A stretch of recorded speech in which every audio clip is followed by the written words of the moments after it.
Brush করব কি দিয়ে? এই যে ব্রাশ, আমরা নিয়মিত যে ব্রাশ করি টুথব্রাশ, কি একটা অবস্থায় আমরা বাস করছি, যে এখন বাংলাদেশে আপনার 26টা টুথপেস্ট, যে বাংলাদেশের 26টা টুথপেস্ট কোম্পানি যেগুলোতে পরিপূর্ণ মাইক্রোপ্লাস্টিক পাওয়া গেছে। মাইক্রোপ্লাস্টিক কি? প্লাস্টিকের যে অব্যবহৃত বোতল বা অব্যবহৃত কতগুলো মোটা কাপড়, এই ধরনের এগুলোকে কেটে টুকরো টুকরো করে 5 মিলিমিটার পরিমাণ বা চাউলের কণার পরিমাণ চাইতেও ছোট এই যে কণাগুলো, সেগুলোর কণাগুলো দিয়েই এই বিশেষত এই প্লাস্টিক, বিশেষ করে টুথপেস্টগুলোর এই পেস্টগুলো তৈরি হয়। দেখেন এই পেস্টগুলোতে এখানে সবগুলো প্লাস্টিকের কণিকা।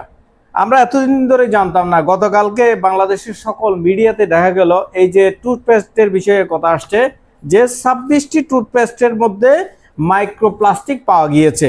তাই মাইক্রোপ্লাস্টিকগুলো কি? এগুলো হচ্ছে প্লাস্টিকের কণিকা দিয়ে এখানে কেমিক্যালস ইউজ করে এখানে কি করা হয়, এগুলো দিয়ে ব্রাশ করি আমরা।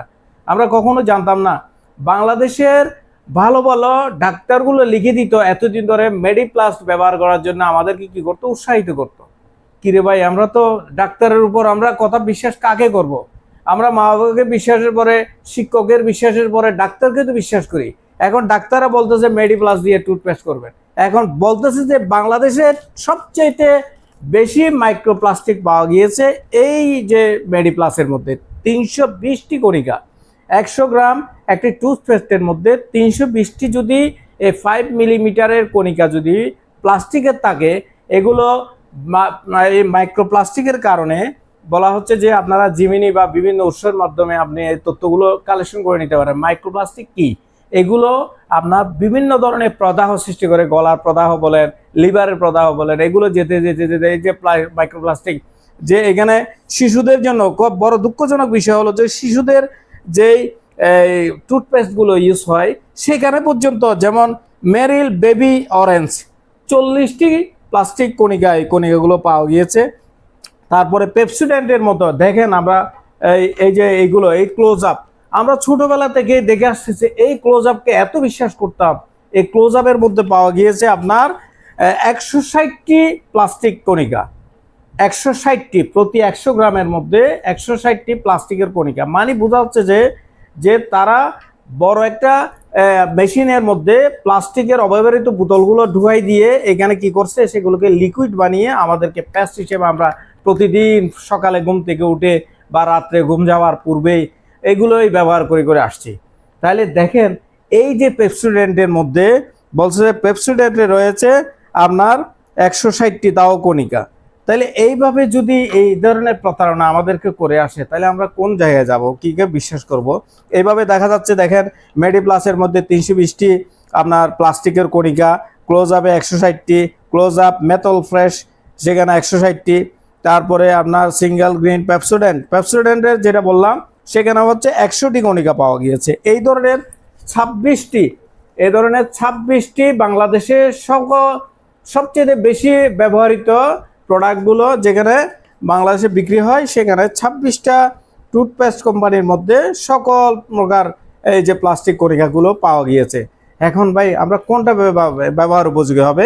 যে ব্যবহার উপযোগী বুঝিয়েছে যে এই যে মেটল জেন ফ্রেশ দেশীয় ব্র্যান্ডের মধ্যে শুধুমাত্র 3টা প্রোডাক্ট পাওয়া গিয়েছে। বাংলাদেশে উৎপাদন হয় এই ধরনের জেন ফ্রেশ, তারপরে parachute just for baby, television advertise দিয়ে দেখি এটা, কিন্তু এটাতে ভালো বলছে, এটাতে কোনো ধরনের এই যে মাইক্রোপ্লাস্টিকের কণা পাওয়া যায়নি। হ্যাঁ, আরেকটি হচ্ছে যে ক্লোজ আপ রেড হট, এটা তো কোনো দেশীয় ব্র্যান্ড, এগুলো পাওয়া যায়নি।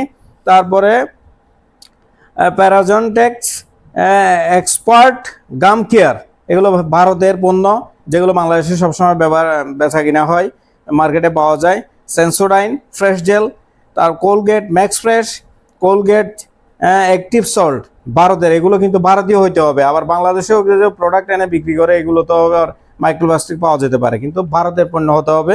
আরেকটা হলো যে কুডুমো অরেঞ্জ থাইল্যান্ডি। ভাই এখন আমরা এতদিন ধরে, তাহলে এই যে গবেষণা কোম্পানি গেল কোথায়? এতদিন আমাদের সবার একটা প্রশ্ন, যে গতকালকে হঠাৎ করে একটা গবেষণার জরিপে যে উঠে আসলো যে গবেষণা মাইক্রোপ্লাস্টিক পাওয়া গেছে 26টি টুথপেস্টের কণা পরিমাণ 100 গ্রামের মধ্যে। যে এই গবেষক যদি আগেই গবেষণা করে আমাদেরকে তথ্য দিত, তাহলে আমরা সবাই বাংলাদেশের মানুষ এগুলোকে, এই পণ্যগুলোকে বয়কট করতাম।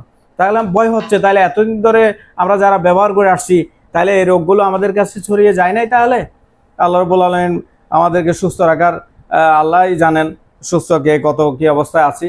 বিভিন্ন কারণে অকারণে, বিভিন্ন ধরনের ভেজাল পণ্যের কারণে এখন আমরা আসলে বিভিন্ন রকম অসুস্থতার সৃষ্টি হচ্ছে। আপনারা দেখতেছেন আগে জমানায় ক্যান্সারের কথা শুনিয়ে নাই, হ্যাঁ, হাজারে বা লক্ষের মধ্যে 1-2 জন পাওয়া যেত। এখন শোনা যাচ্ছে অহরহ ঘরে ঘরে ক্যান্সার ক্যান্সার ক্যান্সার। এই যে ক্যান্সারের মারাত্মক ব্যাধি, এগুলো থেকেই তো হয়, আসলে এগুলো থেকেই তো হয়। যারা এগুলো প্রোডাক্টগুলো প্রডিউস করে তারা তো এগুলো ব্যবহার করে না। মানুষের জন্য এত জুলুমি, এত নির্যাতন, এত নিষ্পেষণ, ভাই আমরা কোন জায়গায় যাব? এখন এগুলোকে বয়কট করা ছাড়া আর কোনো উপায় নেই। এখন আমাদেরকে সচেতন হতে হবে, যেহেতু সুস্থ থাকার জন্য প্রয়োজনে না খেয়ে হলেও বাঁচতে হবে, এই অবস্থা ছাড়া কোনো উপায় নেই। তাইলে এখন যেহেতু সরকারের একটা গবেষণা প্রতিষ্ঠান যেহেতু আমাদেরকে তথ্য দিয়েছে 26টি প্রোডাক্টে মাইক্রোপ্লাস্টিক পাওয়া গিয়েছে, 8টি প্রোডাক্টের মধ্যে যে মাইক্রোপ্লাস্টিকের কণিকাগুলো পাওয়া যায় নাই, তাহলে আমাদেরকে এগুলো পরিহার করতে হবে, এগুলোকে গ্রহণ করতে হবে। তাই সচেতনতার জন্য আমি ভিডিওটি করলাম। আপনারা সচেষ্ট থাকবেন সুস্থ থাকার জন্য। সবাই আল্লাহর একটা নিয়ামত সুস্থ থাকা, যে আপনি কোনটা খেলে সুস্থ থাকবেন, কোনটা পরিহার করলে অসুস্থ হয়ে যাবেন, কোনটা খেলে। তাই সে কারণে আমাদেরকে সচেষ্ট থাকার জন্য, সচেতন থাকার জন্য আমি ভিডিওটি করলাম। গুরুত্বের খাতিরে আপনি ভিডিওটি শেয়ার করবেন। ধন্যবাদ। সুস্থ থাকবেন ইনশাআল্লাহ। আসসালামু আলাইকুম রহমতুল্লাহ।